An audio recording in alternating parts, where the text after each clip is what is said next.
This is Tim from YourSixTech. Today in this video I'm going to show you how to find the serial number on your PlayStation 5. Now you won't be able to find it through the in-game settings at all, so you have to actually look on the physical console.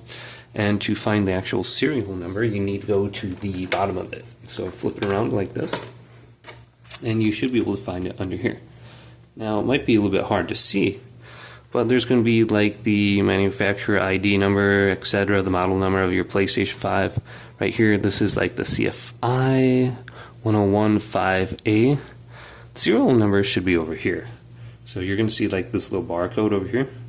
And then you'll have to read off that number to whoever you're talking to with PlayStation Services. Then you can see the manufacturer date. So mine was made in November of 2020. And then you might find some other information about your PlayStation as well. So just look at your serial number, you should be good to go.